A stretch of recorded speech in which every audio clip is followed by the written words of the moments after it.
I went on holiday a few weeks ago, and my car's not even a year old, and I treat it really good, so there's nothing on it.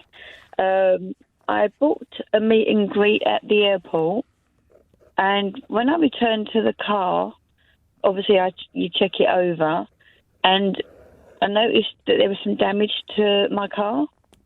And I was reading the receipt, and on the receipt it said, let the driver know who drops the key off if you find any fault with your car. And I did that. And the bloke said, you've got to email the company, which I did. And I phoned them, and I emailed them. In the end, I said, right, I phoned up again. I said, if I don't hear from you in the next couple of days, I'm going to call the police. And then, funny enough, someone phoned me back about 10 minutes after. Tracy, what's your question for me? Okay, they're denying that they did the damage. But they asked me to send pictures, and I have, and pictures of the car before. So do I have can I take it further? Yes. There's a caveat to that, but broadly, yes. Let me ask a couple of questions first. Are your pictures dated? Probably, if you get, because it'd be from the phone. It's from the phone. So can you prove that the before photo was taken the day you dropped it off or the day before rather than 9 months before?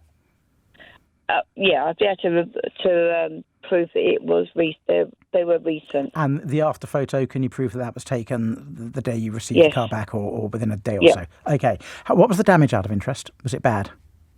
Well, I took it to a dealership, and it was just over 2,000. It was going to need a new wheel trim, bit of damage to the work. That's definitely worth pursuing. Right, so the company will be liable if they fail to take reasonable care and skill looking after your car. Now, there are 3 ways the accident can happen. Number 1 is that the driver who drove it to and from your house or the drop-off point pranged it. And that is failing to take reasonable care and skill. Number 2 is that they parked it and then another driver parking another car pranged it when they were reversing another car into the adjacent space. That is failing to take reasonable care and skill, assuming the other driver was employed by the same company, which they would be. Number 3 is that somebody completely unconnected from the company pranged the car when it was being driven by the driver to the car park. The company will struggle to establish that somebody else pranged the car, someone unconnected to them pranged the car and had an accident, unless their driver at the time stopped and they exchanged details, and they can tell you who actually pranged your car. In the absence of that, and I assume they're not claiming that because they're saying nothing to do with them, a judge will accept that they are responsible for the damage to the car. That is the most likely inference, and these things are done on the balance of probabilities, which means you will win a claim in the small claims court. Any chance you put this on credit card, Tracy? Yes.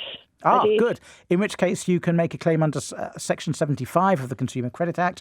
Your credit card company is responsible for any breach of contract, and part of the contract is they've got to take reasonable care and skill, which means put in a claim to your credit card company. Do that before going down the small claims court route because it's quicker and it's easier. From what you're telling me, Tracy, you'll get your money back. Or the £2,000 cost of repair.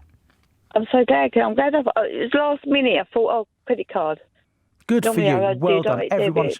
Look, I'm not telling people who can't afford credit to get credit cards, but if you can afford credit cards and you can spend responsibly, you should put everything on credit card, if only for the air miles and the Section 75 protection. Tracy, thank you for the call. Just the other piece of advice, get 3 quotes for repairing the car so that the company can't turn around and say, well, you went to a mate of yours who charged far too much money. Get 3 quotes, use the cheapest one, you'll be in a strong position.